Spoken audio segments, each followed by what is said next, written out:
Welcome into Wells Fargo Arena. Good evening, and we are here in Des Moines, the home of the Girls State Basketball Tournament presented by Iowa Farm Bureau. Alongside Chris Larson, I'm John Schaefer, and in a moment we're going to get you the 6-3 matchup. It's the 3-seed Newell-Fonda taking on the 6-seed Springville right here on the Girls Union Network, powered by Mid-American Energy Company.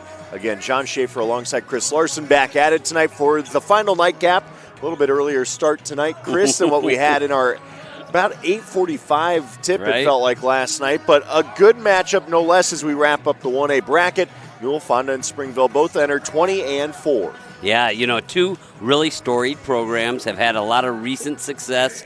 And playing in that 3-6 game, you know, neither of them is going to be intimidated by the moment.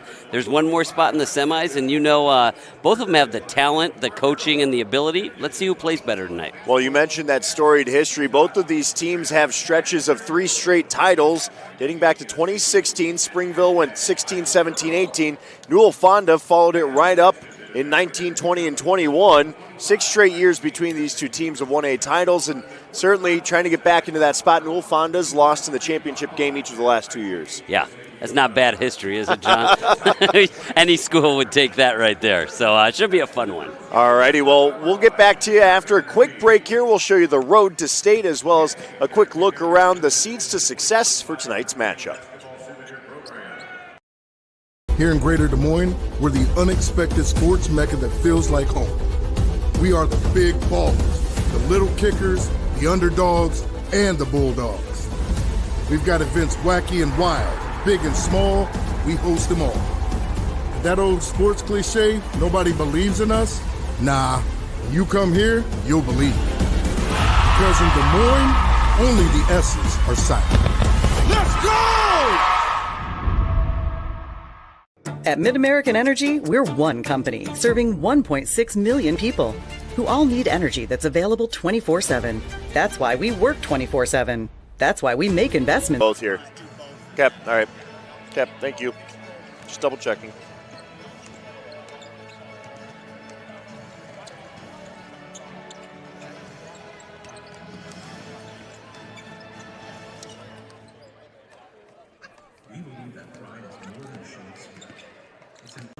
Welcome back into Wells Fargo Arena. You're watching the 2025 Girls State Basketball Tournament presented by the Iowa Farm Bureau. As sole title sponsor of the Iowa Girls High School Athletic Union, Iowa Farm Bureau believes in the Iowa girl and cultivating individuals with great character, a strong work ethic, and exceptional leadership skills. By investing in Iowa's youth, we're investing in Iowa's future. Well, let's get ready for a good tip-off here. Again, the 3-6 matchup as we take a look at the road to state for both of these teams, Newell-Fonda and Springville. Of course, for Springville, they got through Sigourney by 11 to get to this ticket here to state, and then Newell-Fonda rolled past Coon Rapids Bayard by 31. What stands out to you, Chris? Well, let's take a look for Springville. Obviously, you know, everyone's going to have good numbers at this point, but they really are going to begin and end with Rowan Jacoby. She's a South Dakota commit and an excellent player. Then if you look at the Newell-Fonda side, you know, tops in the state in scoring per game, also in field goal percentage per game, but what you're really going to see is their defense is what leads to all that easy offense. Absolutely. Looking forward to a good one here, and that'll take us over to our Seeds for Success, brought to you by Channel Seeds as well. Looking forward to kind of show you what has to happen for both of these teams to have some success, and go ahead and run through these for us. You bet.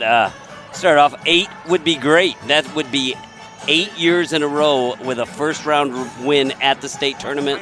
Obviously, that means a semifinal berth for Newell-Fonda. Pressure burst pipes, right? That is what they're going to try and do. They're going to try and pressure, play a lot of people, wear you down as the game goes along. For Springville, let your star shine, right? We talked a little bit about Jacoby. She is an excellent player, but in order for her to succeed, they got to get organized against that pressure. And I'm not just talking about early in the game. Constantly throughout the game, they have to take care of the ball so that they can use her in the half court, because she'll probably be the best scorer in this game, but you can't turn it over before she gets in her scoring areas. Two teams that know this spotlight well. Surely it's going to shake out nicely. We'll take our final break before tip-off. When we come back, we'll have your team introductions and starting lineups for this tournament matchup. You're watching the Girls State Basketball Tournament presented by Iowa Farm Bureau on the Girls Union Network, powered by Mid-American Energy. Hello, I'm Brent Johnson, a fifth-generation farmer from Calhoun County and president of the Iowa Farm Bureau.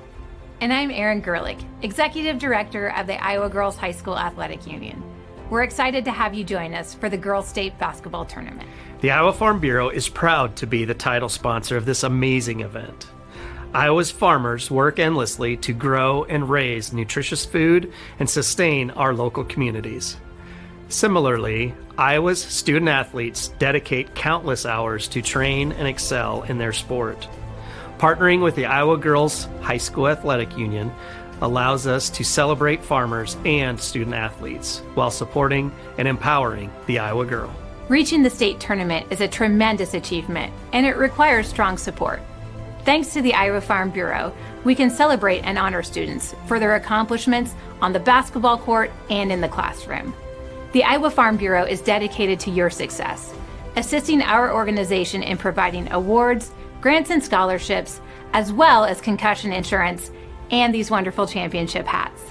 These contributions not only protect student athletes' health, but also highlight outstanding performance in both athletics and academics. As Iowans, we have so much to be proud of, and every single one of us plays a role in making our state great. So, from the Iowa Farm Bureau and the Iowa Girls High School Athletic Union, congratulations on an outstanding season and best of luck in the tournament.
Welcome back live on the Girls Union Network, powered by Mid-American Energy, as we get ready for quarter number one between Newell-Fonda and Springville. Let's get over to our public address announcer for tonight's introductions.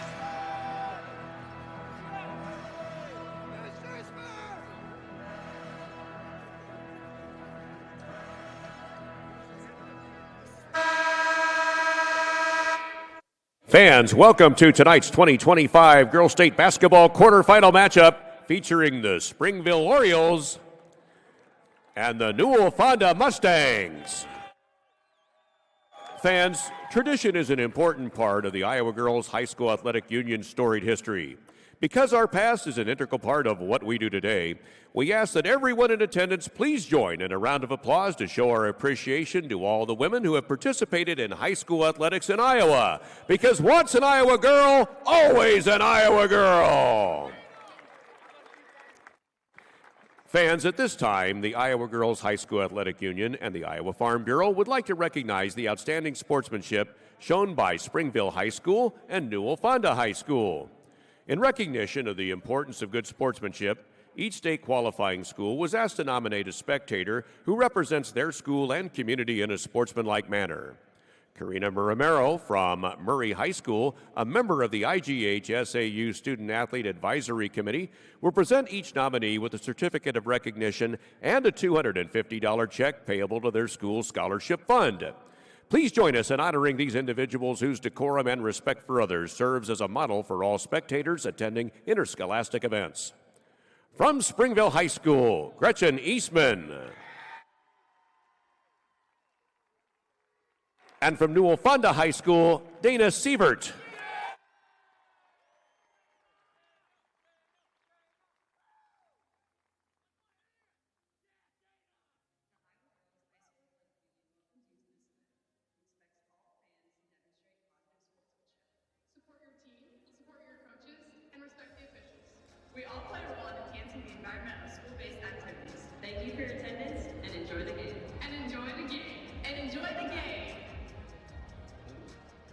The Iowa Girls High School Athletic Union promotes good sportsmanship by participants, coaches, and spectators.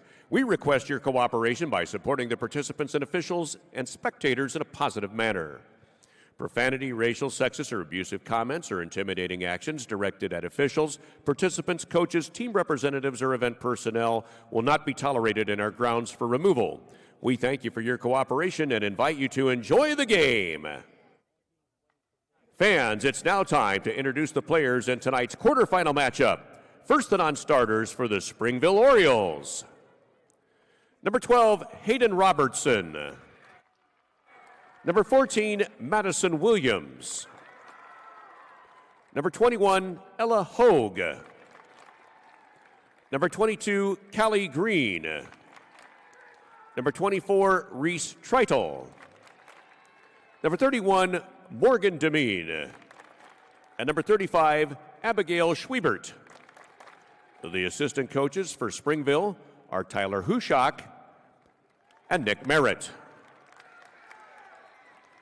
And now let's meet the non-starters for the Newell-Fonda Mustangs. Number 12, Ellie Sievers. Number 14, Cameron Perman. Number 22, Danica Meyer. Number 30, Bailey Mandernack. Number 32, Riley Hografe. Number 34, Vienna Wingert. Number 42, Abby Liu. Number 44, Ava Vi. Number 50, Michaela Hansen. And number 52, Ella Roberts. The assistant coaches for Newell-Fonda are Courtney Darrow and Julie Sievers. And now, ladies and gentlemen, are you ready for tonight's starting lineups? For Springville, at forward, a 5'10 senior, number 3, Renee Brecht. And for Newell-Fonda, at guard, a 5'6 senior, number 10, J.C. Vanderhoff. For Springville, at guard, a 5'5 sophomore, number 4, Addison Merritt. And for Newell-Fonda, at guard, a 5'6 junior, number 20, Maureen Brabeck. For Springville, at guard, a 5'7 junior, number 5, Lexi Diedeker. And for Newell-Fonda, at forward, a 5'10 senior, number 24, Anna Mercer. For Springville, at forward, a 5'9 senior, number 20, Abby Hoyt. And for Newell-Fonda, at forward, a 6'1 senior, number 40, Kinsey Hinders. For Springville, at center, a 6'2 junior, number 30, Rowan Jacoby. And for Newell-Fonda, at forward, a 6' junior, number 50, Josie Walsh. The head coach for Springville is Christina Zaruba, and the head coach for Newell-Fonda is Dick Jungers. The floor officials this evening are Josh Rager, Chris Johnson, and Justin Miller. The bench official is Chris Shaw. Welcome Springville and Newell-Fonda to the 2025 Iowa Girls State Tournament. And before we begin today's game, we'd like to once again thank Iowa Farm Bureau, proud title sponsor of the Iowa Girls High School Athletic Union, for their support. The Iowa Farm Bureau has an office located in each county across Iowa. We'd like to thank the offices listed on your screen for their support of the two teams playing in our game today. Thank you, Iowa Farm Bureau, for supporting the IGHSAU and the Iowa Girl. Chris Larson joining me, John Schaefer, tonight. Looking forward to a good one, and it's going to be Kinsey Hinders tipping off with none other than Rowan Jacoby, the South Dakota-bound basketball player. I want to give you a shout-out right off the bat. You're reading, giving high fives to the refs. I thought we were going to have to take a charge there early. And we're almost taking a charge there early. Instead, it's Kinsey Hinders drawing a flat foul on the drive. She'll go to the line to shoot two right away. It took 5 seconds for our first foul call. Well, that's how Newell-Fonda is going to play, right? They're going to attack, and they did it right off the opening tip, get their leading scorer to the line. And that foul on Rowan Jacoby. Hinders hits her first, and Rowan Jacoby can't afford to be in foul trouble. She's the leading scorer for this Springville team. Not at all, not at all. She's really going to have to keep an eye on that, manage that as this first half goes by. Hinders 2 for 2 from the free throw line. And Chris, one thing I always appreciate about a 1A basketball, fans show up for it very well, but there's a little bit of a quietness to it. We almost have to whisper so we don't project across the court at times. Springville getting set into their offense, trying to work it around the perimeter.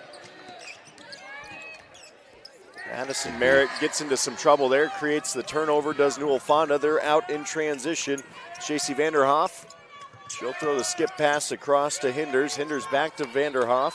2-3 zone here for the Orioles here to start off. Just a little bit of a feeling out process, I'd say, from this Newell-Fonda team, seeing where they can find some gaps, and that pass tipped away. Hinders was looking down low before Mercer just couldn't quite get it over the top, and good defense by Springville leads to a turnover. Yep. Here come the Orioles. Nice little drive by Rowan Jacoby there, and she gets fouled. She'll go to the line to shoot 2, and that's what you want to see from a lengthy senior. Yeah, both teams doing a nice job getting their stars involved early. Want to get that ball in their hands. If you can get to the free throw line early, knock one down, see the ball go through the hoop, a lot of times that gets scores going. Rowan Jacoby, her first. Touches nothing but twine. Orioles, I gotta love the nickname. Not a common one around the high school ranks. Certainly can appreciate the oddity. Kind of gets us ready for baseball season coming up. We're not thinking that far ahead yet. Jacoby 1 for 2. Got a 2-1 ball game to start things off, and it's Marini Brombeck bringing it into the front court. They'll get set into their offense once again. Newell-Fonda did a really nice job last time finding that high post area against the 2-3 zone. Good ball movement side to side. Skip to the corner to Brombeck. She'll drive. Gets cornered there. Nearly has it turned over. Good help by Mercer. Brombeck the skip. Finds Hinders. Hinders going to work into traffic. Puts it up. They're going to say no on the floor. And that's a foul that will set them to the baseline. Yep. It really deep packed in zone by Springville, excuse me. They're really going to have to move that ball to loosen it up, and if they want to get some of those attacking opportunities.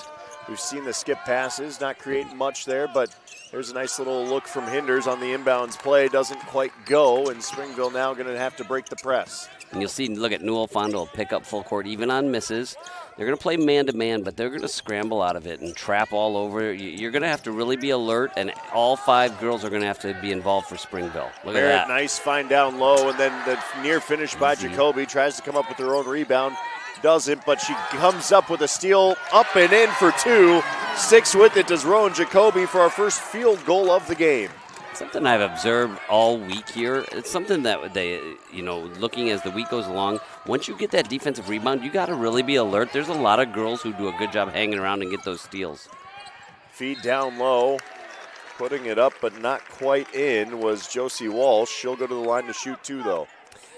Not that they have too much to show for it, but I really like the way Newell-Fonda is moving that ball side to side, right? That's going to soften up the zone as the game goes along. It's really good process by them. Addison Merritt called for her second foul, the first one from Walsh off the mark.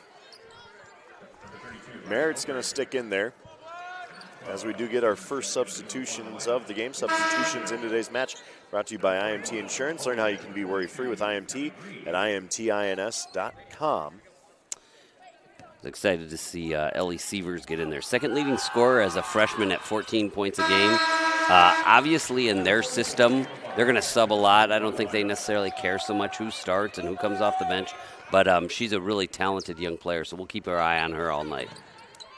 3-3 ball game after Walsh hits the second of 2. Jacoby gets it into the front court. She's doubled at the top of the arc, finds a good outlet, and Springville goes back to their offense. That ball off a boot. Good little cut there as it was Ella Hoagie trying to find the cut by Jacoby there. Yeah, they're going to test their fundamentals tonight, aren't they? Because there's going to be pressure all over. They're not going to let you get comfortable, so you're going to just have to play strong. Jacoby's jumper short. Rebound goes Brombeck's way. Brombeck, strong rebound there. Her head's up right away, and she's going to bring it into the front court. Thought about the three briefly. We will get the three launched from long range just off the iron. Offensive board by Newell-Fonda. Tipped away, going back is it the Orioles. Careful, careful. Yep. And that's going to be an over and back as at one end, Ellie Sievers let the three fly, couldn't quite get it to go, and then Jacoby there just getting a little too close to that half-court line. That's why, if possible, you don't want to pick the ball up right at half court. If you could even take another dribble, you kind of keep yourself out of those tough situations. And here comes Newell-Fonda once again. One thing that's nice with this Springville zone is that they don't have to use Jacoby inside, right? She's out on the wing, and that makes it really long. You can see she almost dares him to throw those skip passes. Because they have some more height, Brecht came in, and she kind of mans the middle. Marini Brabeck with the long two there. She gets the first field goal of the night for Newell-Fonda.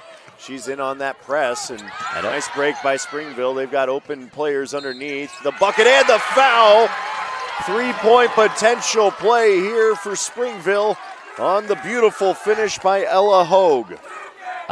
If you're watching at home, that's why your coach probably tells you, beat the press with the pass if you can, right? If you can pass that ball against pressure like that, that's when good opportunities happen, and really great execution by Springville.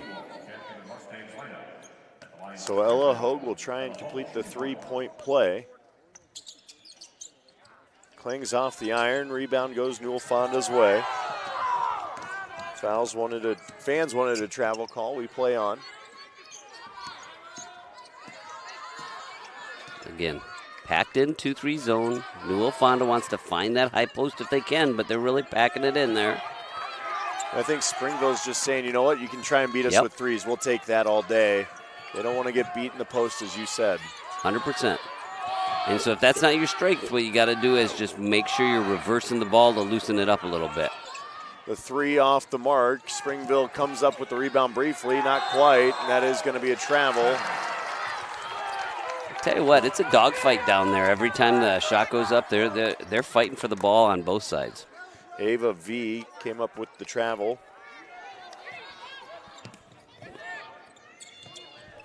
Turnover underneath, comes up with the interception. She was bobbling, it was Anna Mercer. Yep.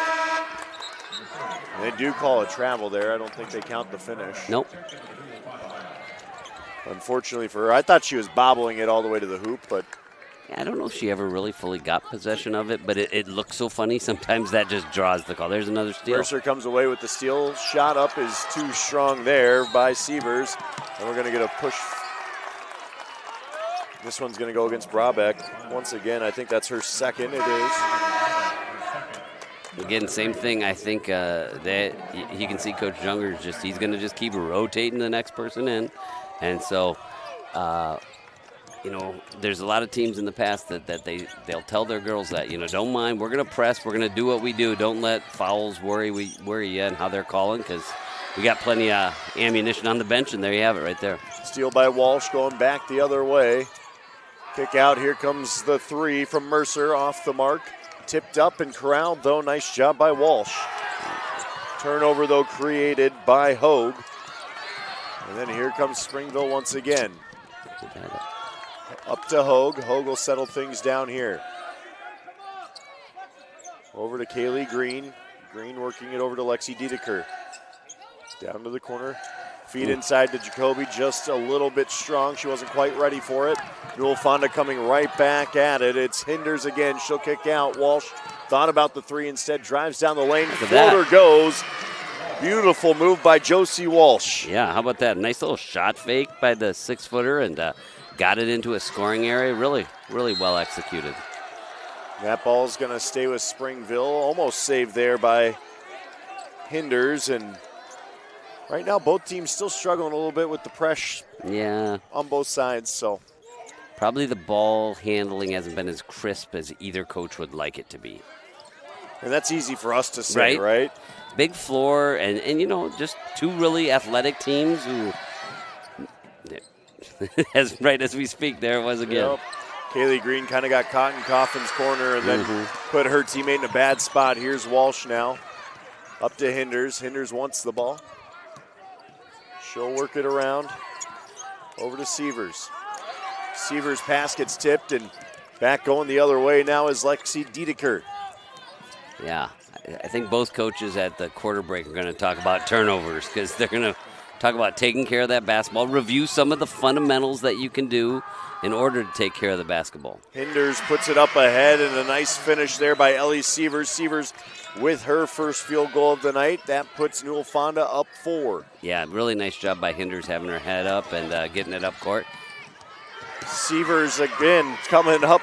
Hinders coming up with the steal, but what a block by Jacoby. Coming back to help her teammate out. Hinders came up with the steal here. Thought she could just coast into the rim, and Jacoby not giving up on it. Another look at it, using all of that frame, nothing but ball. Yeah, look at that. Great job. You know, we talked about she's going to have to manage her fouls. Still can play good defense, though. Just got to be smart. Newell-Fonda, it's Riley Hograve to inbound. She'll go to the corner. 3, quick release there from Vanderhoff, just off the mark. It'll bound out of bounds and head Springville's way. Yeah, so, you know, this is one of those times, especially like with assistant coaches and stuff, this is where you can start getting ideas for the break. Like, how can you help them? Obviously, turnovers are a problem right now, right? But instead of just, you can't go into the huddle and say, hey, stop turning the ball over. That's not going to help somebody. So start thinking of some things that you can tell them. Jump stops. Maximize your dribble. Hey, think about getting 2 or 3 dribbles and then jump stopping and finding the next person. You know, ball fakes against this zone. And I think that's one thing I'd really be thinking about. Inbound pass tipped up in the air. Off to the races was Reese Treidel. Treidel just got kind of caught up there, and ball tipped away, but it will stick with Springville. Good opportunity to score here off the baseline inbound, though. Look at that, good flash. Nice find inside. Jacoby now with a good look, just little strong Easy. there, and then she is going to send Newell-Fonda to the line. That's foul number 5 in this quarter, and that'll put him to the bonus, and her second as well. That's a little bit of trouble territory for Rowan Jacoby. Yeah, that's a tough one for him. Yeah, shouldn't that? That's 2 shots, so we're going Right? to take it down here. It's all right. You're doing a little bit of everything I'm tonight, keeping right? my toes on it. We're helping them out. They gave us the fist pound early, so we're going to help them out, right? Always give a shout out to our officials. Absolutely. It's always a bit of a thankless job at times, and certainly a few critics that like to make their voices heard. Oh, and to be fair to the officials right now, too, hasn't been a great rhythm in this game, right? And sometimes that makes it really hard to officiate, too, because there hasn't been great, a lot of turnovers, a little bit out of control, and sometimes those are the hardest games to ref and help them get under control, right? Hograve goes 1 for 2 there. Newell-Fonda up 5. They've doubled up on Springville so far. But yeah, anyone out there that might have a thought that officiating's easy, go ahead and sign up for it. I would challenge just about anyone out there. It's a great opportunity to, and truly is a rewarding thing. I think most of our officials would say the same. Especially our young people out there. A lot of people who played sports and kind of think about how they want to get involved. Get out there and ref some. They need you, and plus it's a great little exercise. So I agree. Springville with another turnover here in transition. It's Sievers. Sievers going to go coast to coast. Nearly gets it to go. Instead, she'll head to the charity stripe and shoot 2. Got to get these turnovers taken care of, John. A lot of turnovers. Callie Green getting called for the foul, her first. Keep in mind, Jacoby is out right now with 2 fouls, and that might throw this team into a little bit of a discourse just because they're so familiar and so trusting in her. Well, and you think about it, she's doing a lot of the ball handling for them. She's doing a lot of the rebounding for them, and so there's a lot of things that she takes away when she goes out of a game. That foul by Green pays off. Good Smart job. fouls sometimes, right? As a coach will say, there are good fouls and bad fouls, and that was certainly a good one as Springville nearly gets the ball turned over once again. And I got to say, Kinsey Hinders has been all over the floor creating chances. She understands the pressure, right? She's a returning starter. She knows what they're trying to do on defense, and she does a really good job executing. That ball tipped away by Sievers, and Ellie Sievers also in that mix. You said you're excited to see what she can do as well for this Newell-Fonda team. Well, obviously, you know, averaging in double figures as a freshman, can score the ball. Really, the one thing that's fun to watch with this Newell-Fonda team, though, is how they all play together on defense, right? They move as 5 out there, and that's saying something because I think they've had 11 people already in the game. Is that right? Yeah. 10. Yep. 10 people already in the game. And on the defensive end in particular, they really move as a unit. If 2 people go to trap, then 2 people go and get an intercept position, and that's impressive. Well, careless on the inbounds. Doesn't hurt Springville, though. They'll get things reset. Under 30 seconds to play in the quarter, 10 on the shot clock. Almost feels like every pass is contested, and every time they get the ball, it's a little jittery. You can just tell they're not used to this kind of pressure. You know, we can sit and talk about turnovers. Obviously, that's what they control. But it's in a big part because of the defense that Newell-Fonda is playing. Good look in the corner. Nearly turned over once again. Head up, it is, and 20 seconds to play. Shot clock is off. That's going to be a foul on Renee Brecht. And again, Newell-Fonda getting to the line. It's Kinsey Hinders. What do you think? Probably at the start of the second quarter, you got to go back to Jacoby. At this point, I'd say, yeah, you don't want you can't sit her much longer just because you don't want to risk it. You just got to tell her to play smart. Yep.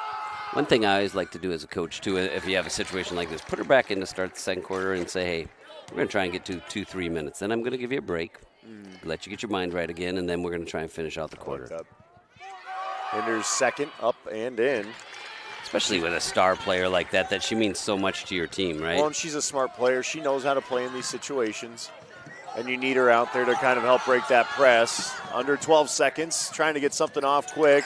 That pass broken up at the last second. Vanderhoff got back on defense.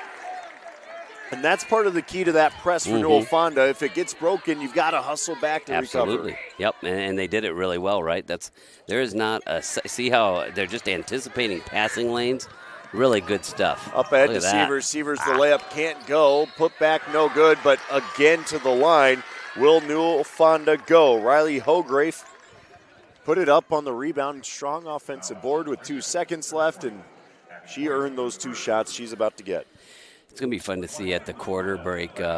We don't have steals on this little live feed for us, but Hinders has got to already have 3 or 4 steals, I would say. At bare minimum, she's all over the floor on the defensive side of things, and you know, it's been an impressive start on the defensive side for Newell-Fonda. They've certainly made life hard. Hografe goes 2 for 2. 2 seconds left. Yep. We're not going to get a shot off before the end of the quarter, but it was an exciting quarter, no less. Certainly a fun one as we will head to break here. We'll be right back with more basketball. You're watching the Iowa Girls State Basketball Tournament presented by Iowa Farm Bureau and the Girls Union Network, powered by Mid-American Energy Company. It's Newell-Fonda currently up on Springville. At Mid-American Energy, we're one company serving 1.6 million people who all need energy that's available 24/7. That's why we work 24/7. That's why we make investments in our systems that make us more resilient to extreme weather. That's why we generate power from all available resources to cover the variables in supply and demand. And that's why when the power is knocked out, we work around the clock to restore power to you. Mid-American Energy, obsessively, relentlessly at your service. It's Frank. Frank. Mr. Frank. And just what you did now, I think you're the best ever. In your neighborhood, there's a place so good. It's so nice to be part of store meant for me. The feeling of family, you have to agree. Wow, thanks, Fairway Frank. Welcome to Fairway, your Fairway family.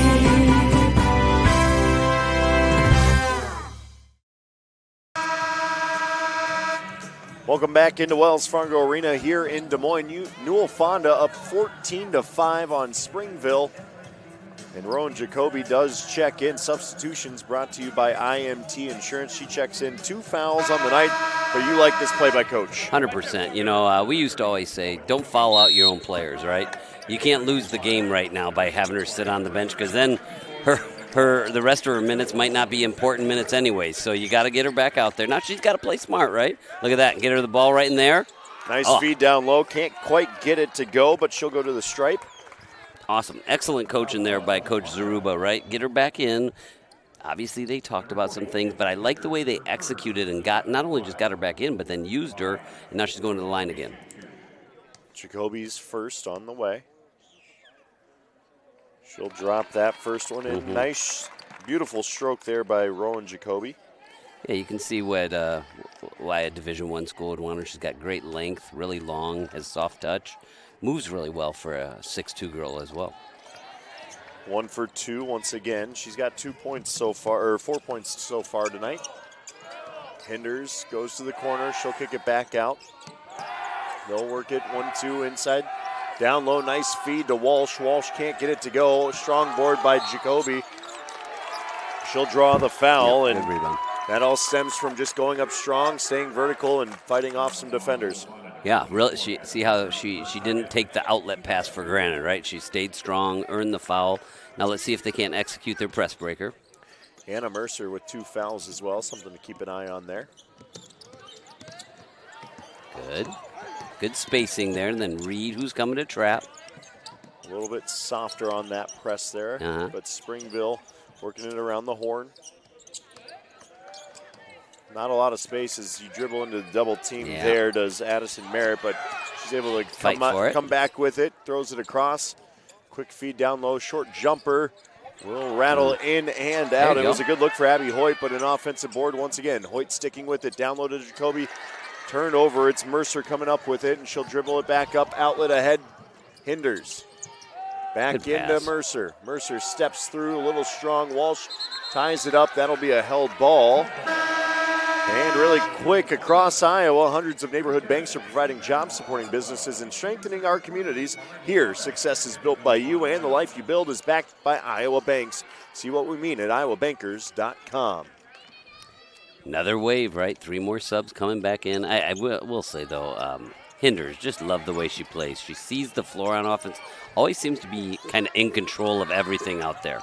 Corner 3 does not go for Sievers, but another offensive board. Nice putback. Sievers comes up with her own change, and she'll bank it in for 2. Yeah, really nice pass there on the interior that time by Josie Walsh.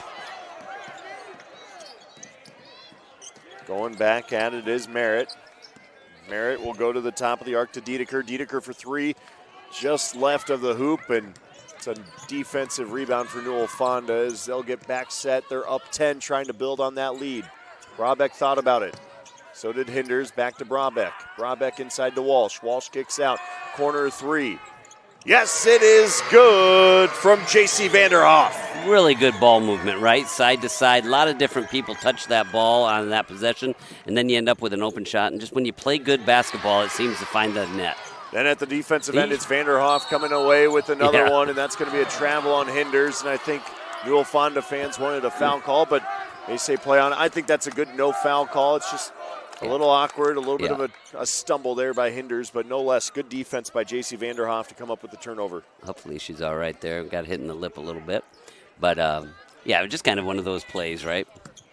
I will tell you this their relentless pressure is really taking its toll right now in Springville. Jacoby with a little bit too much pepper on that pass down low. Another Springville turnover as Hoyt just couldn't quite corral it. And Springville maybe feeling a little bit of pressure right now, down 13. You're almost trying to just will yourself back into this game, and you got to be methodical at this point. It's still a lot of basketball left. Yeah, it goes back kind of that mentality of, right, pressure burst pipes, and I know a lot of coaches like that term, and that's kind of how you feel. It's almost like Springville's like, we don't even want to have the ball. We just want rid of it. Vanderhoff's 3, short. Good look for her. She had an open look after hitting one just a moment ago. On the thing that it does to you, too, then it makes offense a little more easy, right? Because you're just like, we'll get back and play defense. It's fine if we miss. But you're not worried about missing the shot. Jacoby feeding it down low to Brecht. Brecht looking for an outlet. She'll drive baseline, puts it up strong. Jacoby with the rebound. Put back up and in. She'll draw the and one bucket. Yeah, very nice job. Good rebound there. And put back. She kind of gathered herself, got herself under control. Excellent job. You know, there is one thing you just cannot teach 6'2". And this is something, too, as a big, as a coach, you have to stress with your bigs. Probably a lot of free throw shooting throughout your time in practice. Yeah, let's take a look here at Jacoby. What do we got for the year? 69%, which is a great percentage there. Gotten to the line nearly 100 times. Nice job. She's 3 for 5 tonight, so there you go, right around that 60% mark on the evening. As she completes the three-point play and back to a 10-point lead for Newell-Fonda. The Mustangs going to work on offense once again. Vi feeds it inside. Nowhere to really go for Riley Hograve, so we get a skip pass out to Brabeck. Brabeck drives the kick. Jacoby gets a hand on it, and that's how she can make her presence known in this game. But now they have to break the press. Boy, they do a nice job, though. I'm going to get a 30-second timeout. You thought it was going to be a backcourt violation. I got a little worried there. Newell-Fonda does such a nice job of transitioning from offense to defense, right? They play the full 32 minutes of a game. The shot goes up, in or out. They're finding their girl, and they're going to start playing defense, which is really tough to play against. Rowan Jacoby's got 7 of her team's 9 points. Obviously, she's done a nice job managing her 2 fouls so far. And I think if you're a coach here, you just keep her rolling and see what she can do to continue to create that spark. And it makes you wonder, like, if that even wasn't part of the timeout, right? You know, it's kind of settle them in, settle them down. I'm sure they don't feel like they've played their best basketball yet, right? And so you're like, hey, you know, let's win the rest of this half. Let's win the second part of the fourth quarter, or second quarter. And if you do that, if you're within 6, let's say, at halftime, go get yourself organized in the locker room, but you got to stop turning the ball over. Here comes Sievers, coast to coast, lays it in as she found that one at her feet. Her 6th point of the half, and Sievers making her presence felt as just a freshman here at the state tournament. Yeah, you're going to see a lot more of her over the next couple of years. You can just tell by her movement. She really nice left hand right there. Addison Merritt doing some dribbling up top, trying to just find somewhere to go with it. Finally found Dedeker, and they'll feed down to Jacoby.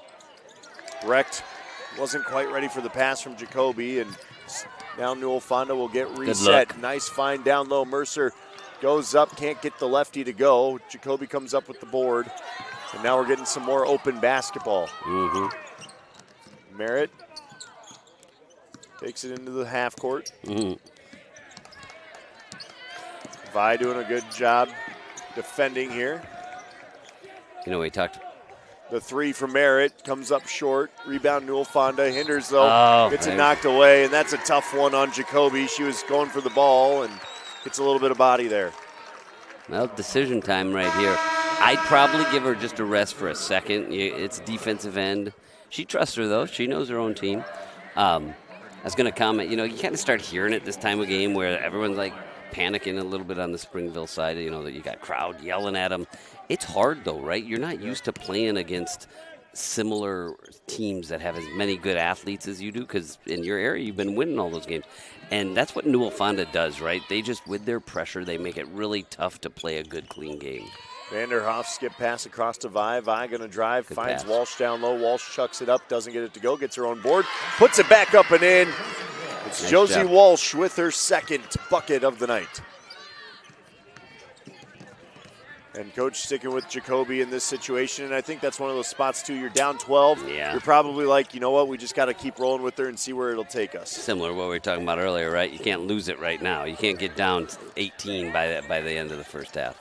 Dedeker hands off to Merritt. Merritt going to drive right down the lane, runs into traffic. Walsh does a good job keeping her feet planted and creates the turnover. Brabeck outlets ahead.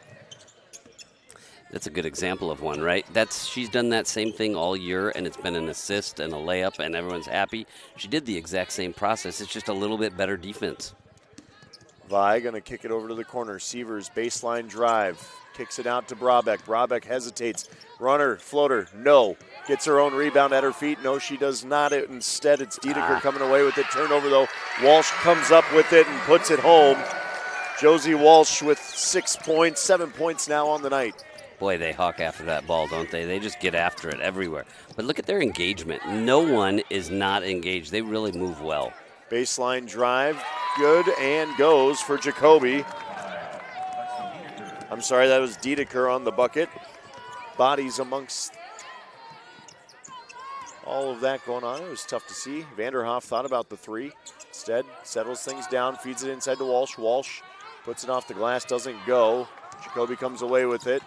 Now she's looking for her guard to kind of lead it off to, and there's Merritt. Good jump stop. There you go. Merritt outlets ahead. It's Green, back to Jacoby. Jacoby looking backside to Brecht. Just again, a little bit too hot on the pass, and she's trying to thread it in there, obviously, but.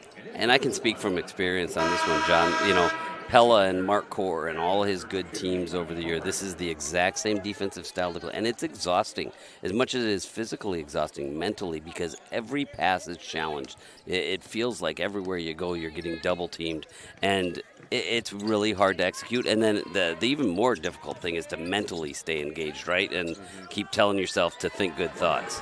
Vanderhoff for three off the iron, just a little strong, but an offensive rebound for Newell-Fonda. The Mustangs going to reset. Pass from Brabrecht. Just a little strong. Vanderhoff throws it away, and here comes Merritt at the other end after the turnover. Working on Mercer. Mercer doing a good job. Brabrecht comes in to help on the double. Breaks the double. Merritt for three, long range, comes up short, offensive board by Brecht. There you go. Brecht gets it to go. Her first bucket of the night is a big one. Yep. To kind of calm some fears and get an answer back. Yeah, nice job securing that weak side and doing a nice job to get that rebound. Hinders finds the soft spot in the zone, and you almost want her to just kind of take that mid-range jumper. It's, again, nice job by Brecht on defense, right? She kind of was going to let her have the jumper and kind of sunk and played a little more to not give up the layup. 25-13, 18 seconds to play in this second quarter of action.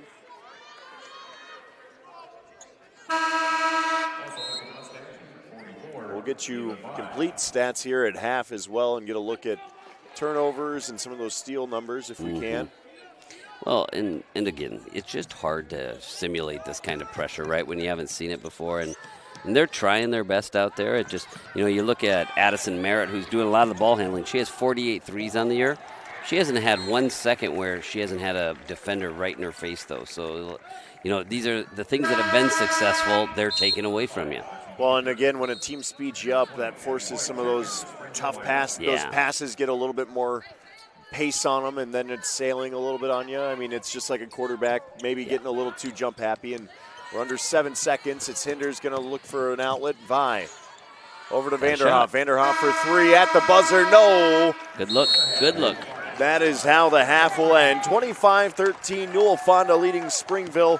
Chris, quick thoughts on the first half of action. Honestly, it feels a little more lopsided than that, if we're going to be honest. So Springville's got to keep saying, hey, we're only down 12, right? I get it. It hasn't felt good. But if we can get some things in place to take care of the ball, attack the pressure, get some easy shots, they can get back into it. And if you're Newell-Fonda, you just want to keep doing the same thing you've been doing all night. Absolutely. Well, we'll be right back with a little bit more basketball here at halftime. You're watching the Iowa Girls State Basketball Tournament presented by Iowa Farm Bureau on the Girls Union Network, powered by Mid-American Energy Company.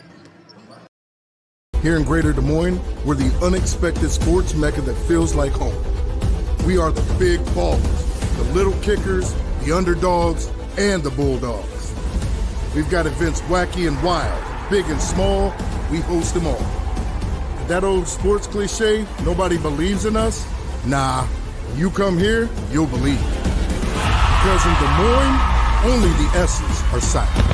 Let's go! Different people have different needs, so Delta Dental of Iowa has affordable dental and vision coverage that meets you where you are. Small business on a budget? We have options with no employer costs. Traditional Medicare plans don't cover dental, but we do. And if you can't get benefits at work, you can buy direct from us. Plus, we give back to local communities, so you help make an impact. Choose Delta Dental for your smile, for your health, for your community. Freedom Tire is proud to support the Iowa Girl through their sponsorship of the Iowa Girls High School Athletic Union. With 6 locations around the metro, you're never far from getting you back or keeping you on the road. Our certified staff and state-of-the-art technology means you can take comfort knowing you've got the best work at the best prices. Give us a try at Freedom Tire, a proud supporter of the IGHSAU.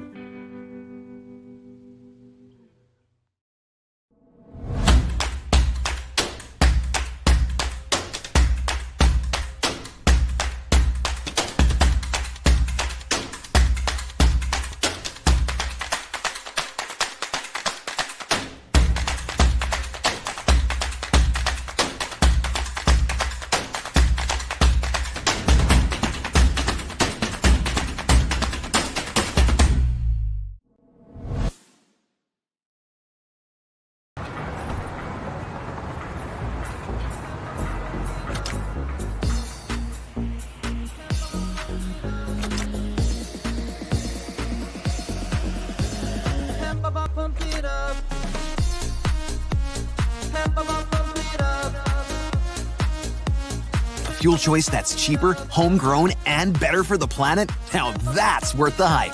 Pump it up with unleaded 88. Something exciting is growing on Iowa farms these days. Innovation. From tractors that seed, weed, and harvest with data-driven precision to drones that scout or plant cover crops to protect soil and water. Even our animals live in smart homes with round-the-clock care. Technology keeps your food safer, water cleaner, and makes us more sustainable. Because what we do here benefits everyone here. Life on the farm makes everyone's life better. Welcome back into Wells Fargo Arena. Back here with you live on the Girls Union Network, powered by Mid-American Energy. Getting ready for half number 2 here in about 8.5 minutes. Newell-Fonda leading Springville 25-13. And Chris, let's get a few more thoughts on this game as we look at just some of the bare bones stats. We're not into the full stats yet, just our bare bones points right now. Yeah, 5 different girls have scored for Newell-Fonda. And we talked about they like to share the wealth, and they've done a really good job. I think you'd be remiss not to discuss Kinsey Hinders. She hasn't put up big point totals, only 4 points, all from the line, but man, she seemed to control a lot of things. Made some really good, what I would call hockey assists, right? Like the pass before the pass, and then on the defensive end, she seems to really be managing everyone. She's that returning player, and she's doing a really good job. For Springville, I think you're exactly right when you kind of brought it up at the intermission that you got to just ride with Jacoby right now, and you hope maybe you get hot. Got to figure out a way to attack that pressure. Think about the first possession of the game. It was quick passes. They got it right up, but then they kind of lulled them and wore them down as the half went. And that's really the key. If you can't handle the pressure, you're not going to be able to get back into the game. Absolutely. Well, we'll take another quick break here on the Girls Union Network. When we come back, we'll talk a little bit more about the full stats. We'll break down the steals. That's probably the big one that we're curious to see most, and then we'll get you ready for half number 2.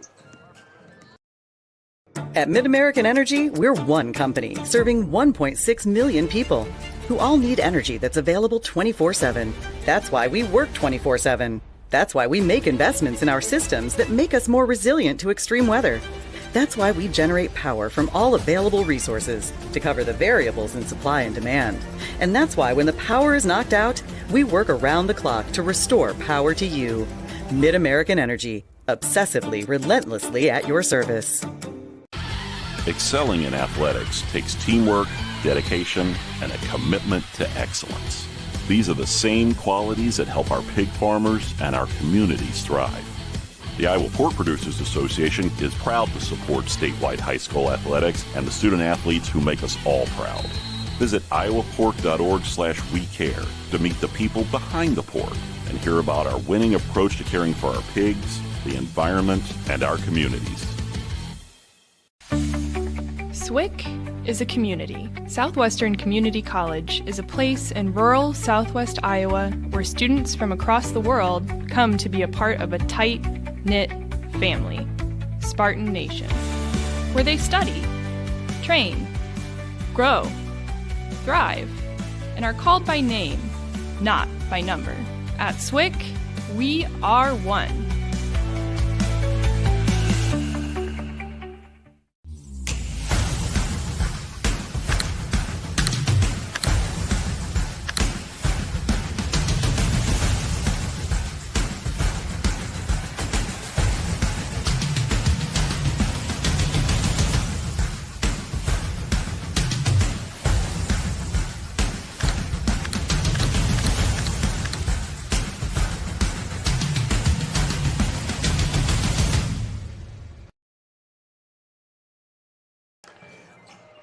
Welcome back once again live on the Girls Union Network, powered by Mid-American Energy. Getting ready again for that second half. Newell-Fonda leading Springville. And we got a quick merchandise read. Fans official state tournament merchandise is now available online. Time to get your smartphones out. If we can, there you go. Just scan that QR code on your screen. Visit IGHSAU.org and browse and customize your merchandise to match your style. Always great to grab the latest merch from the state tournaments, and always fun. I mean, the long sleeve is only seasonal, I'd say. Only for a while. I heard like 60s next week. So, we're ready to turn. Oh, look at that. Beats the blizzard, of course, that we had this morning. And along with that, let's dive into the stats if we're ready for them. Give us one moment. And we can talk a little bit about them, Chris. We've got them in front of us, and then we'll pop them up on the screen for you, too. And the thing that stands out, turnovers. Yeah, you probably, if you're listening at home, I apologize. You're probably sick of hearing me say it, but that is the number one key to success in any basketball game, right? You cannot turn the ball over. And right now, honestly, both teams are struggling a little bit, but Springville has 20 turnovers. So when you have 13 points and 20 turnovers, that's a really tough half. Actually, they forced 12 turnovers in that zone, which isn't too bad for their end, but 20 turnovers is going to get you in big trouble.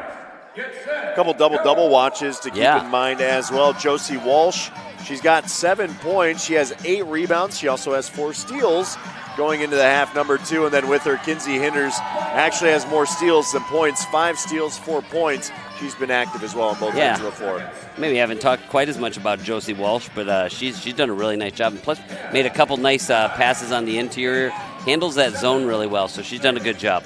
And Rowan Jacoby has 6 boards, 7 points. And again, coach is going to have to stick with her here and keep riding that out. We'll see what kind of shakes out here in quarter number 3 as we inch closer to that start of the third quarter. Both teams about to take the floor as we just wrapped up the wing eating contest. How many wings could you put down in 30 seconds, you think? I think you could beat me. I'm no doubt about that, Chris. I'm not worried about that. I'm wondering, number-wise, where are we thinking in 30 seconds? Maybe 3. Oh, okay. I'm targeting drummies. I'm probably getting at least 5 to 6. You have a definite strategy that you go. You think you get 5 or 6? Maybe I could get 4. I'm a wing guy, so I might be able to get through that. We don't have to bring it to real life. Clean my face off and wash my hands. Well, let's not bring it to life. We can just sit here and daydream about it. When we come back after the break, we'll get you the inbounds pass for quarter number 3 between Newell-Fonda and Springville. This game is heating up, folks. Frank squares up like a butcher block on defense. Audie with the fadeaway. She's on fire! Literally, that is. The net has been burned to a crisp. At Mid-American Energy, we're one company serving 1.6 million people who all need energy that's available 24/7. That's why we work 24/7. That's why we make investments in our systems that make us more resilient to extreme weather. That's why we generate power from all available resources to cover the variables in supply and demand. And that's why when the power is knocked out, we work around the clock to restore power to you. Mid-American Energy, obsessively, relentlessly at your service.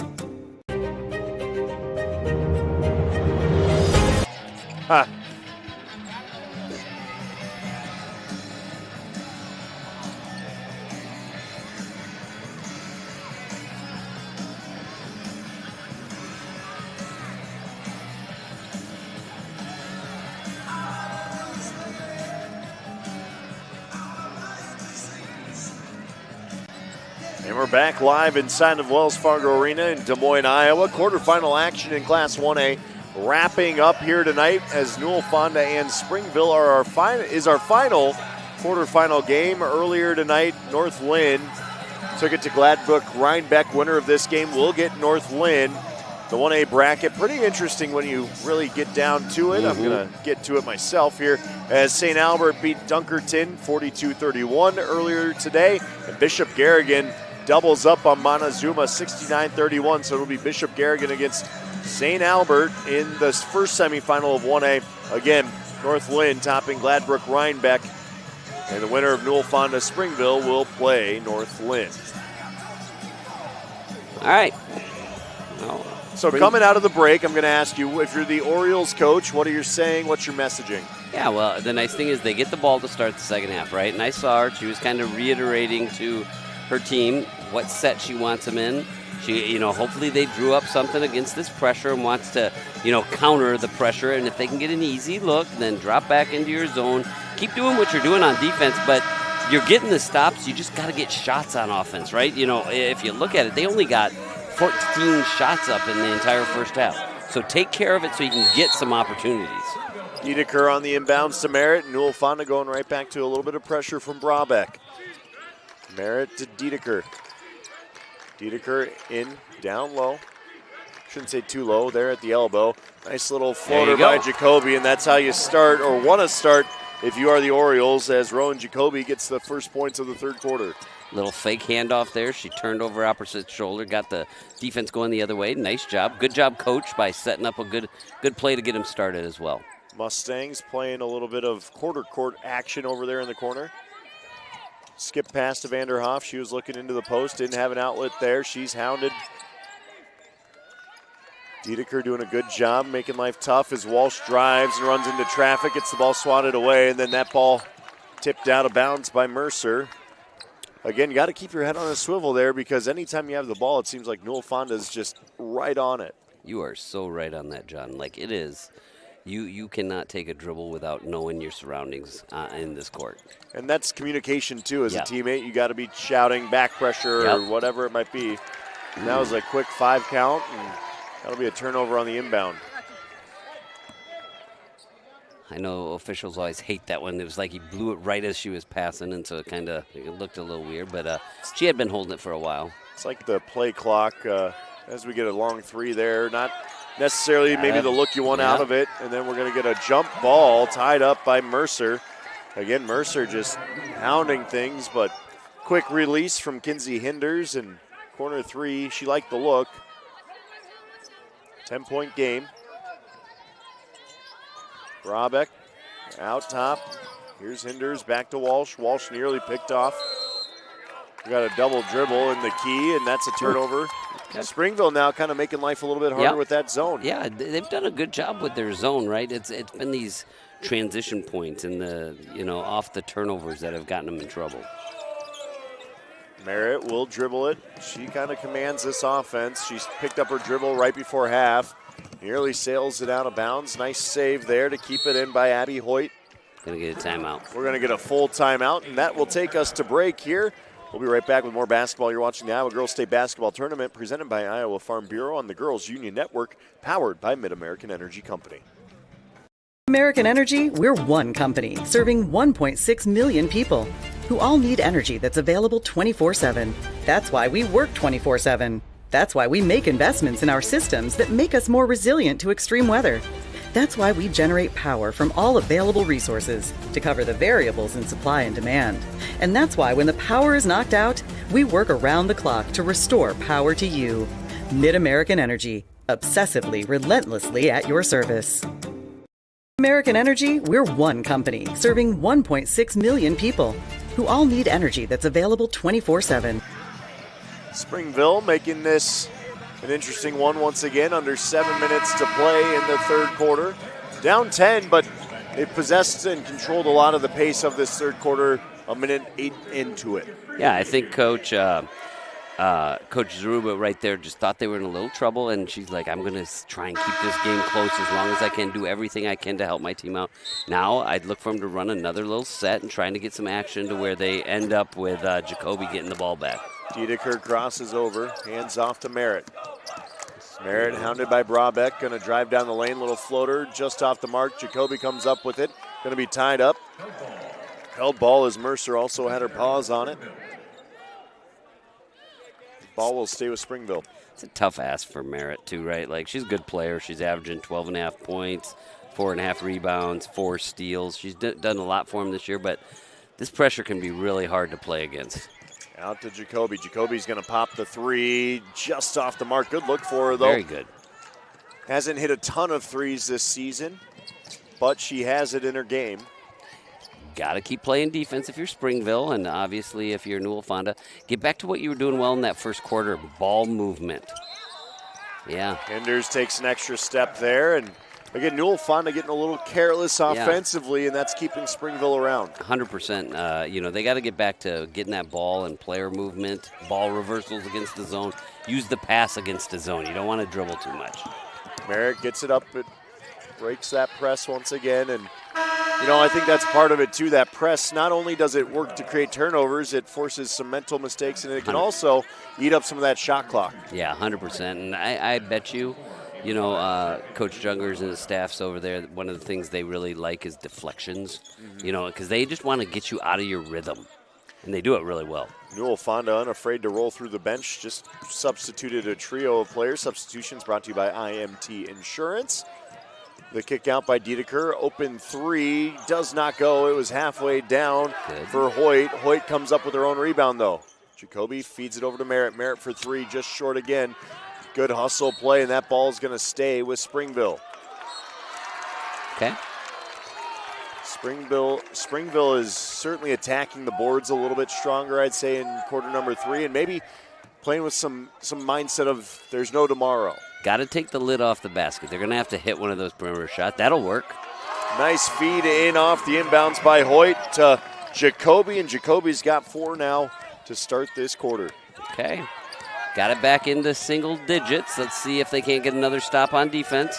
It's Brabeck currently. She'll throw the skip pass across to Vi. Vi for 3. Rolls around the cylinder and through for Ava Vi. Against that zone. Pass to the right. Get it back, reverse to the left. Skip to the right, and you get an open shot. Then you set up your defense. Ooh, head up. Diedeker comes up with a little bit of craziness. Comes away with the ball. Merritt going to drive down the lane. Throws one up, and she gets hacked. She'll go to the line to shoot 2. That was a tough foul, well earned by Hinders. That's one that is truly a foul. Yeah, we talked about this before. Merritt, excellent free throw shooter, almost 80%. I giggle only because, so I told you, I have a lot of experience against this kind of defense because that's how Pella played for much of the early 2000s when Mark Core was there. And one of the rules we had on the bench is we cannot yell because that's just what they want you to do. And it gets so easy, but it's so hard to handle the pressure. But, yelling and all the things, that's almost part of the defense, right? Yeah. To get just you to play that chaos, way. Yeah, right? yeah. Well, Addison Merritt has her first points of the night, goes 2 for 2 from the stripe. Lead down to 9. Little two-man game there. Another skip pass there across to Vi. Vi tries to drive. Jacoby does a good job keeping her feet in front of her. They're so much better when they get that ball reverse. It just loosens up the zone a little bit. Good ball fake. Walsh the hesitation, but cannot get it to go. Jacoby comes up with it. Now Merritt. Yep. Merritt got a battle through a double team. She's hounded relentlessly by Newell-Fonda. Up ahead to Jacoby. They get into the front court, and that's a 10-second violation just by a hair. Shot clock says 24, and that's your reference for it. It was close. We were literally right on. It was close.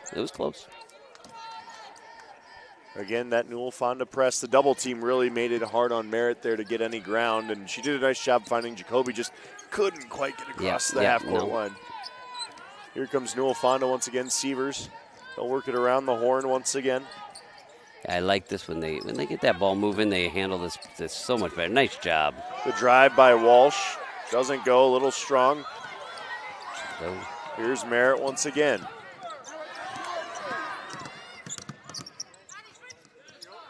Head to Diedeker. That'll settle things down. Diedeker on the left.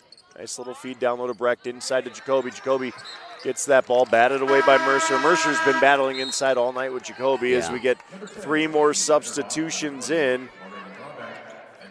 They come at you in waves for sure. Marini, Brabeck, J.C. Vanderhoff. They have done a really nice job with their out-of-bounds plays here. Let's see if they can't get a bucket again. Hinders also comes in. Substitutions brought to you by IMT Insurance. And again, the Orioles active hands by Hinders. Nearly strips Jacoby. One more. Little triangle action. Merritt, the pull-up jumper. Just off the iron. Doesn't go. Strong rebound by Abby Hoyt. Hoyt battles through. Gets it taken away, though. More shots for Springville this half, though. Getting more looks. Getting good looks, too, at that. And I think they're just handling some of the man-to-man a little bit better. You bet. As Walsh gets a little bit of room, runs There you the go. floater. Nothing but twine for Walsh. Josie Walsh, again, doing a nice job tonight, has been the leading scorer for her team. It's the first bucket, I believe, second bucket of this quarter for Newell-Fonda outside of the 3 by Vi. Here's a long 2 off the mark. Friendly roll, though, on the offensive board and put back by Renee Brecht. That was friendly. I think that was a good word to describe that. That was one of those 50-50s. It could leak out, it could leak in. And there's another turnover for Newell-Fonda. Springville kind of giving Newell-Fonda a bit of a taste of their own medicine on defense. Merritt double-teamed once again, has to get into the front court. She does. They'll go back to Merritt. I'd like to see Jacoby flash to the middle there when they need help in there. There Runner, you go. high bank is open. Good for her. Addison Merritt says, I'll cash the check for 2. Yeah. Gonna get a timeout here.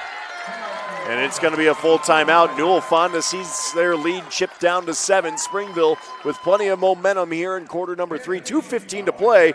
We'll be right back on the Girls Athletic Digital Network. American Energy, we're one company serving 1.6 million people who all need energy that's available 24/7.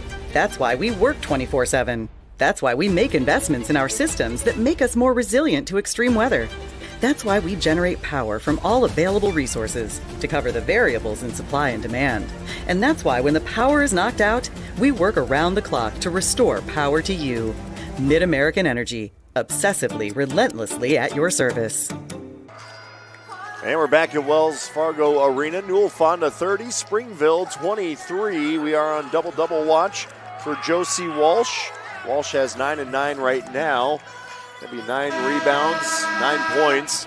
Keep in mind she also had, 4 or 5 steals as well? At the half, right? At half, yeah. So yeah, she had 4 steals at the half. So she's having a really nice night for somebody who averages only 8 points and 6 rebounds. So she's giving them a great effort tonight. Story of the third quarter, though, Springville has come to life a bit. They've sprung into action. The Orioles taken flight and created some offense.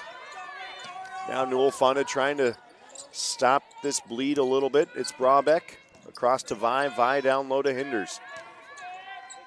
Oh, Hinders turns it over.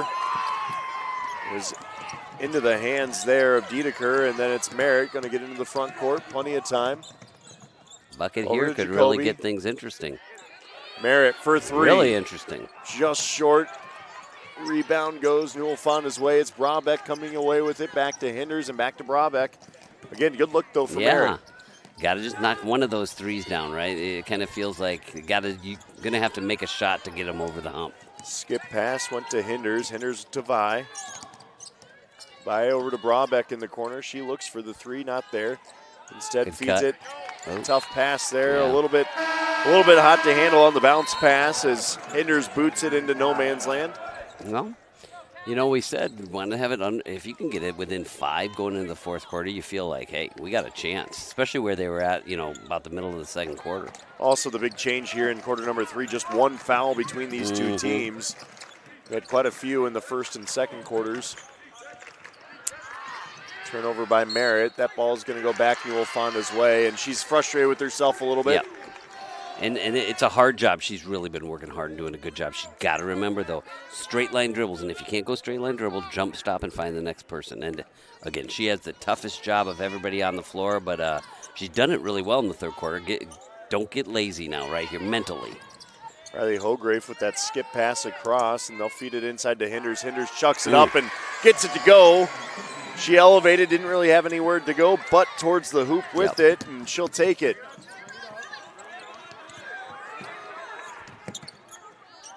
Diedeker has to put it up over to Merritt. Nice find there by Diedeker. Merritt going to direct traffic. Plenty of time, 20 seconds on the shot clock.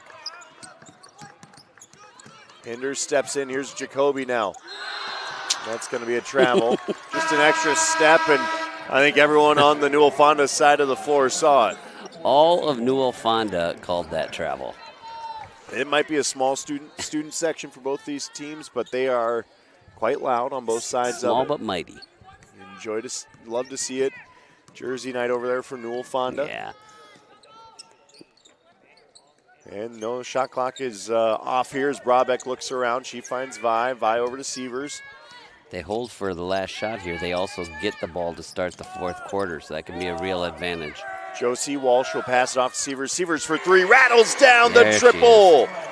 Really good-looking freshman. Shot that with a lot of confidence. Plays with a lot of energy.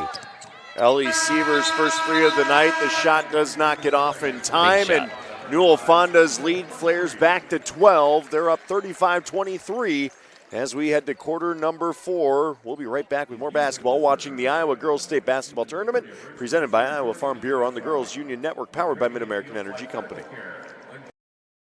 At Mid-American Energy, we're one company serving 1.6 million people who all need energy that's available 24/7. That's why we work 24/7. That's why we make investments in our systems that make us more resilient to extreme weather. That's why we generate power from all available resources to cover the variables in supply and demand. And that's why when the power is knocked out, we work around the clock to restore power to you. Mid-American Energy, obsessively, relentlessly at your service.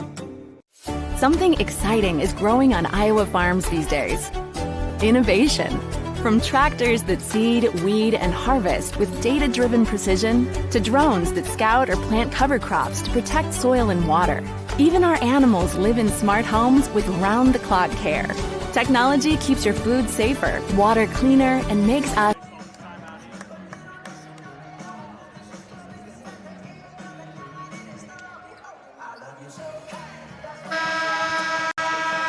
Welcome into the Iowa Girls Union Network, powered by Mid-American Energy. We are live from Wells Fargo Arena. Quarter number 4, the final quarter of action in quarterfinal play here at the Girls State Basketball Tournament. Certainly been a fun start to the week, and semifinals certainly only adding to it. And it's been a fun game here. Springville got within 7, and Newell-Fonda kind of answered back with 5 straight points. The corner 3 just short again from Vi. She fights for it, dives for it. That's going to be a held ball, and that's a big effort play. As we get 3 substitutes once again for Newell-Fonda, it's Kinsey Hinders checking in. Also Riley Hograve and Anna Mercer. Substitutions brought to you by IMT Insurance. And again, Newell-Fonda not afraid to kind of roll the dice and swap in and out regularly. 3-on-1 break, down low to Sievers. Sievers, nice find from Mercer, and an easy finish from Ellie Sievers with 2 more. You know, Ellie Mercer is another one of those just kind of really good role players that I've noticed. Passes the ball really well, always seems to get her hands on the ball, and they just have really nice balance on this Newell-Fonda team. Here comes Brabeck, and that's going to be a blocking foul. That one hurts a little bit. She went straight at her, and maybe just a little bit of a, oh man, what did I just do to myself? I get it. I get it. That foul on Addison Merritt, her 3rd. She's played a good game. Tough one there. Maybe feet a little bit outside her shoulders and feet moving a little bit. Hinders puts it up, using the window. Nice finish there for Kinsey Hinders. Dangerous time right here for Springville. Lead up to 16 for Newell-Fonda. Merritt double teamed once again. Doesn't really have anywhere to go. Works around. Head up. Nice pass ahead there to Abby Hoyt, and Hoyt will settle it down to Jacoby. The depth of the Newell-Fonda team has really shown tonight, right? Like the pressure has been tough, and maybe just 1 or 2 short ball handlers for Springville, you know. Jacoby with the bucket on the putback, and she'll go to the line for an old-fashioned 3-point play. Try and cut this lead down to 13 with 6:43 to play in this final quarterfinal game of the night. Good job. You talked about her at halftime a little bit. Just you can really see what coach is like. She's long, she's springy. You can tell she'll probably only get better and better as she gets older as well. And at 6'2", as a college coach, I'm sure at South Dakota they'll work on her mid-range jumper game too and just add more facets to it. But a lot of excitement, obviously, for the Springville senior. A 3 there. Yeah. Great look from Riley Hograve, and she cans the triple. Opening up a little bit. The shots are starting to fall. Newell-Fonda now with 3 threes in the second half. Springville still has yet to hit a triple in this game. Nice take by Merritt, a little strong, and the rebound goes to Sievers. Sievers on the fast break, out ahead to Hinders. Hinders puts it up off the glass. Nice catch and finish. Kinsey Hinders just having herself another dandy of a night. Yep. She did it all from the stripe in the first half. She now has 6 points, though, in the second half. All 3 on field goals to get her there. Yep. Merritt going to drive, puts it off the window, can't get it to go. Jacoby comes up the rebound, trickles over the edge and in. Jacoby up to 8 points in this half. She's been active and certainly done a good job managing her fouls too, but she needs a little bit of help as Hinders cannot miss right now. Just chucks it off the window and 2 more go her way. She's gasping for air a little bit, but look at she got a little boost of energy as soon as they stole it. There you go. Unselfish play and finds Ellie Sievers underneath for the easy finish. Hinders going to need the oxygen tank. We got a full timeout. Springville now a little bit on life support, down 21 with 5:21 to play. American Energy, we're one company serving 1.6 million people who all need energy that's available 24/7. That's why we work 24/7. That's why we make investments in our systems that make us more resilient to extreme weather. That's why we generate power from all available resources to cover the variables in supply and demand. And that's why when the power is knocked out, we work around the clock to restore power to you. Mid-American Energy, obsessively, relentlessly at your service. Welcome back into Wells Fargo Arena. The Newell-Fonda student section has had a lot to cheer about other than those beautiful basketball jerseys they're repping. Always fun to see the theme nights. What do you got? What do I got? Yeah, what's your go-to jersey? I'm a hockey guy at heart. Now, if I'm picking a basketball jersey, it's a T-Wolves jersey, Minnesota.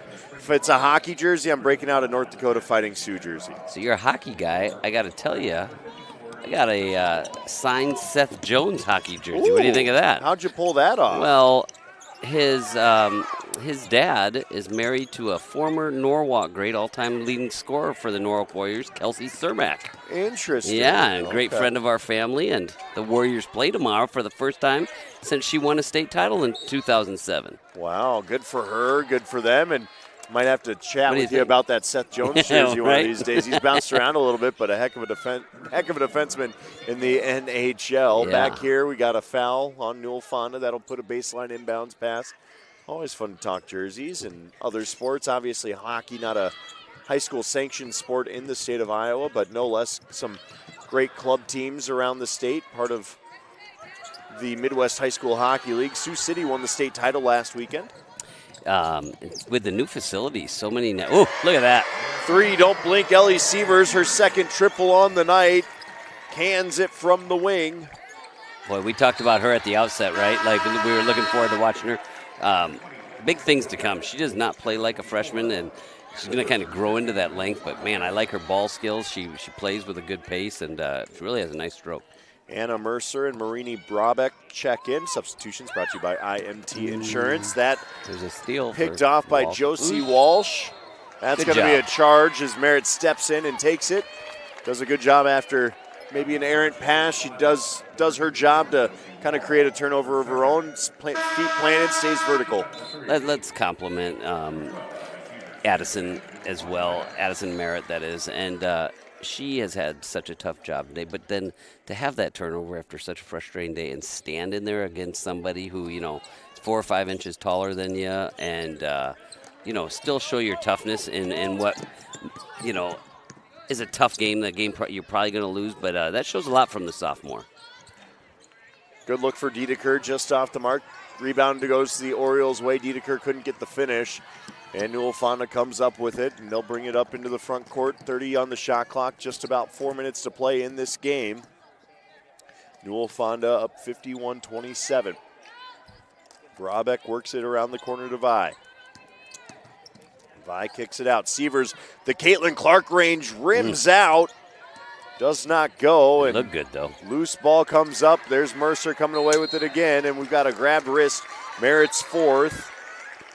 That'll stay on the baseline, and again, good look for Ellie Sievers from long range as we get a couple more substitutes in. I know there's some new faces from Newell-Fonda's, last 2 teams, but, man, really impressed with the way they all play together and so many people excelling in their roles. Hinders puts up the bucket, does not go, but she'll draw 2. Hinders had just checked in, along with Riley Hograve. Again, substitutions brought to you by IMT Insurance. Shout out to all of our sponsors in this coverage throughout the Girls State Basketball Tournament. It's certainly been fun as Hinders makes her first. It goes without saying, right? All these compliments are because they're a really well-coached team. And just ridiculous statistics for Coach Junger, right? 23 seasons as the head coach, 511 wins, 16 state tournaments. That says it all right there, doesn't it? That's not too shabby, is it? It's an expectation, I believe, for Newell-Fonda to be here in basketball, probably volleyball as well. It's going to be their 8th straight year in the semifinals. Which says a lot. There's a travel by Hoyt, and that's can't take anything away from Springville either. Again, we said it in last night's games too. It is something to get here. It says a lot about a team to make it to the state tournament and be one of the best 8 teams in this state. Well, and let's compliment them, right? They could have kind of curled up there. The second quarter was tough on them, but they got back into it in the third quarter. Then, got away from here a little bit in, but they showed some resiliency and some toughness that should really make them and their community proud. So we get a block on Hoyt. Abby Hoyt draws her first or second there. It's going to be her second, but it's been a fun bunch of quarterfinal games. The 4A or 1A bracket, going chalk. Yep. Assuming this Newell-Fonda score does hold in the final 3 minutes here. And what do you think? It'll be an interesting one there with Newell-Fonda and then having to take on North Lynn. Yes. There's another steal. Big block by Jacoby. Jacoby's going to go back at it the other way. She weaves her way all the way coast to coast, feeds it off to Hoyt. Doesn't quite go, and that ball's tipped down. It'll stay with the Orioles. 2 more substitutes here for Newell-Fonda. Josie Walsh checks back in along with Ava Vi. Substitutions brought to you by IMT Insurance. Sorry about that. As Diedeker will kick it over to the corner. Jacoby for 3. Nope. Does not rain through. Offensive board for Brecht. Brecht hands off to Merritt. Merritt for 3. Just short once again. Ball bounds around. Those legs get heavy. Falls into the hands of Hograve, and Newell-Fonda will slow things down once again. 2:30 to play. Newell-Fonda just moments away as Jacoby comes up with the steal. She's going to take it right back at Sievers. Spins and puts it off the window a little strong. She'll go to the line to shoot 2, though, will Rowan Jacoby. Rowan Jacoby now 15 points tonight. Has a chance to make it 17. Another look at it. Spins. Nice footwork by her. Really nice. Like we said, she has a lot of raw skills, and she's obviously a really good high school player. But I think at the next level, they can make her an even better player. Probably a stretch 4, I think, at South Dakota. And obviously, we'll see her around plenty as you get some of those Midwest college games on TV every once in a while. And South Dakota hasn't been a stranger to the NCAA tournament either. Punching their ticket every once in a while. That ball rattles around and does not go, and Newell-Fonda comes up with the rebound. Jacoby with the double-double, I should mention. 15 points, 12 boards, a good night for her. She's managed most of that with 3 fouls on the evening. A long 3 there just off the front iron from that was Hograve with the 3 as the Orioles will reset here. It's Merritt trying to just get through some traffic. Careful. She's got some back pressure, picks it up. Yeah. And we've got a timeout by Springville. It'll be a 30. And, as we look into semifinals, I'm going to ask for a perspective of a coach once again. Does the mindset change at all when you get 1 game away from a title? It's a great question, John. I think, I don't know if you remember a legendary coach. It's kind of interesting. PCM had a little team playing for the girls, but a legendary coach on their boys' side named Fred Lawrenson at PCM. First time I ever made the state tournament, he told me, he said, congratulations. Now the real tournament starts on Thursday. And I've always lived by that, right? And it's great to get here, and there's nothing. But it's kind of like if you're in it to win it, you got to win that first game. And everything changes because it's not new to you anymore. And so I feel like then it feels more like a basketball tournament. It kind of seems like a pageant before that. Merritt gets fouled, putting it up by Mercer. It's a good insight there, and I think that's probably something, too, Newell-Fonda being there knows about. You know, the lights don't get any brighter as you move into that semifinal situation. North Lynn is a team that's been there, too. I don't want to take any credit away from them. Same with Bishop Garrigan. Same with St. Albert. As Merritt rolls through her first free throw here. Well, I think you're going to see that tomorrow, right? What does it go? 5A, 3A, 4A tomorrow, all the semis. Yep. And you're going to see a really good day, just great day of high school girls basketball because of that. You know, you win that first game and you feel pretty good. You've won now, 4 games in a row to get to this. You're going to see a lot of good things over the weekend. I'm going to ask you a tough question now. Can anyone beat Johnston? I don't know. But I'll tell you this much. Obviously, they have a couple tough tests ahead, right? Coach DeYoung up at Ankeny Centennial. Yep. If anyone, and I always think that's redundant. Kids play the game, right? But his program is built to win. And so they're going to come out. They're not going to be intimidated by him. And I believe they played them tight in one of their regular season games. Yep. So I think that'll be a great one. Dowling Catholic got a close one against them, too. Yeah, and so they got their work cut out for them. But obviously, one of the greatest teams probably in Iowa State history. Top 25 ranked nationally amongst the girls' high schools around the country as that ball is turned over there. Let's take a look at the remaining 5A bracket really quick. Johnson plays Centennial in the semifinal. Dowling gets Waukee Northwest. And don't sleep on the Wolves either. A very good team with plenty of talent up and down there, too. I got to cover them a couple times this year and really impressed. Some great young talent. This might kickstart. I don't know if they're ready to go and win a title this year, but they're going to be there over the next couple years for sure. Obviously, we're wrapping up the 1A quarterfinals here. The reason we're talking a little bit of 5A hoops is because they'll start us off tomorrow morning. 10 a.m. is that Johnston versus Centennial game, and then Dowling Catholic Northwest will we'll battle it out in semifinal number 2 right after that. As Hinders makes another. Her stat line going up as we speak. Kinsey Hinders with 14 points. Ellie Sievers has sparked alive in this second half. She's up to 18 points now as gets blocked there by Merritt. Merritt's playing with plenty of fight all the way to the final horn, and you got to tip your cap there to Springville for playing the way they have all game long. Yeah, and she's really led the way, right? She's kind of a bulldog point guard mentality, and she's done a really good job. Been asked to do a lot of different things, but you love to see with a minute left. Obviously, they're not going to win the game, but you love to see the fight and the effort. 56-29. Merritt will go to the line for 2 once again. So we've gone through the 5A semifinals. We'll talk about 4A as well. Xavier takes on Norwalk. Xavier, of course, with the big upset of Bishop Heelan, but they arguably have one of the best players in the state. Yeah, and Norwalk's going to give them a fit, but it's Libby Fandel, the senior from Xavier, who had 27 rebounds in yesterday's quarterfinal and just 37 points, just to throw in there.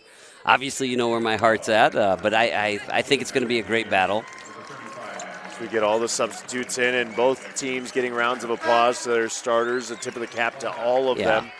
Really good job. It was an entertaining first half. Third quarter was even close, and then it just kind of flared open for Newell-Fonda, who really came to life, led by Ellie Sievers, the freshman, with 18 points. Hinders with 15, but they spread their scoring around as well. Josie Walsh finished with 9 and 9. She checks back in as well. Yeah. On the other side, Rowan Jacoby checks out with 15 points, 13 rebounds, and that will put a cap on her career. Obviously, She's junior. I'm sorry, I've misspoken this evening. I apologize to everyone. Then that's great experience for her, and let's talk about that briefly. I think for a player of that caliber to get this experience is such a big deal. I always want these girls that don't get quite as much playing time, get a bucket here at the end. I think it's huge, right? They have her and Merritt coming back as a sophomore, which are huge. They also have Dietger, who a little bit more of a role player, but they have a strong nucleus coming back, and they'll use this experience to toughen themselves up a little bit, and kind of similar to what we've talked about with Newell-Fonda, right? That success breeds success. Hoyt get in there. Just off the mark there on her first of 2. I like the big smiles when they come running in, and it's always exciting for any player to get a little bit of state tournament experience, and you bet. Both of these teams have had great seasons. Newell-Fonda's will continue on. Springville will put a close on it, but both of them entered with just 4 losses. Little shout out, when you hear the crowd chanting "Thank you, seniors." Renee Brecht played really hard inside today, and then Abby Hoyt. So tough night for them. But I'm sure their leadership is appreciated, and they have a lot to be proud of finishing. Anytime you finish your career at the Wells Fargo floor, you should be proud. Foul on Springville. That'll send Newell-Fonda to the line. Ella Roberts with a chance to put her name on the score sheet tonight. Knock her in there, Ella. She puts her first one through. Congrats to Ella Roberts for 1 point this evening.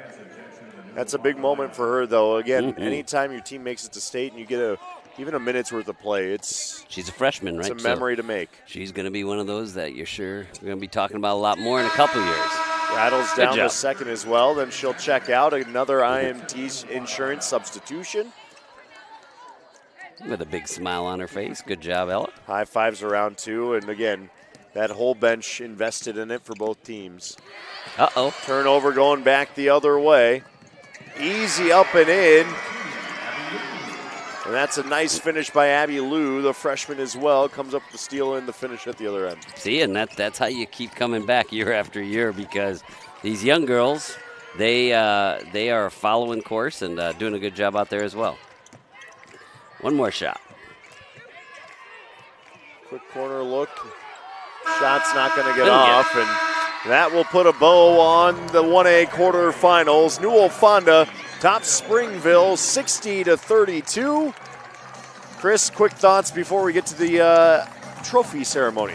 No, just good job, good fight. No quit in that Springville team, but let's give compliments. 8th year in a row for Newell-Fonda to be in the state semifinals, coming here and winning the first round game. Super impressive. They're going to be a tough out for North Lynn or anybody else who has to face them as the week goes on. Let's send it over to our public address announcer for the awards presentation.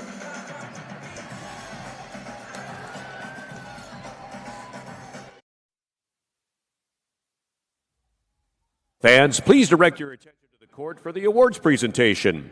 In addition to receiving medallions, each participating player will receive a commemorative basketball provided by the Iowa Farm Bureau, proud title sponsor of the Iowa Girls High School Athletic Union.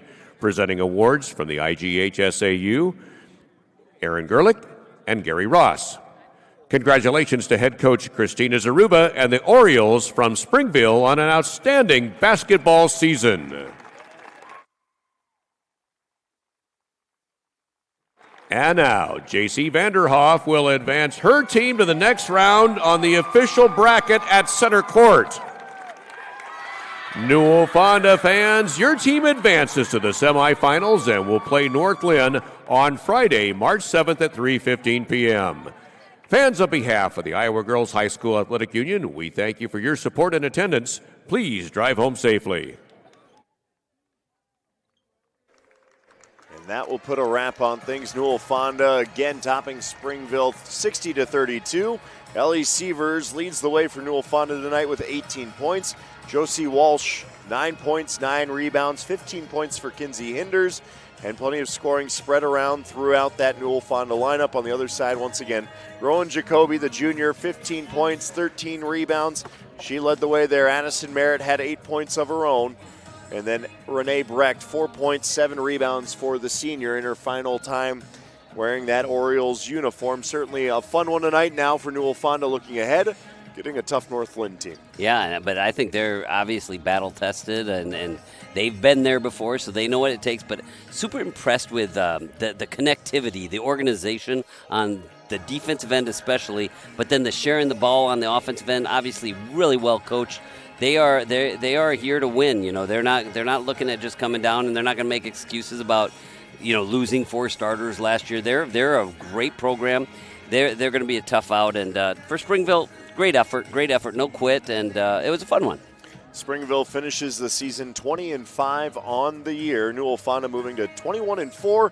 They again get North Lynn. That game Friday afternoon, 3:15 p.m. That will follow the 1-4 matchup in Class 1A. St. Albert taking on Bishop Garrigan, and Bishop Garrigan looks primed and ready to chase down another state title after they won it a couple of years ago. Well, minus one star, right? But, again, that's success breeds success. And I don't know. These semifinal games are all just shaping up to be wonderful basketball and all very deserving teams that are here. It's going to be a lot of fun.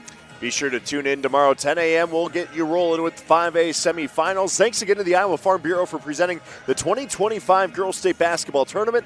As sole title sponsor of Iowa Girls High School Athletic Union, Farm Bureau recognizes athletic and academic achievement on the court and in the classroom, helping to nurture Iowa's future leaders. Farm Bureau knows that strong, vibrant schools are the cornerstone of our communities. That's why they are the proud title sponsor of the Iowa Girls High School Athletic Union and this amazing Girls State Basketball Tournament. They believe that by investing in our youth, we're investing in Iowa's future.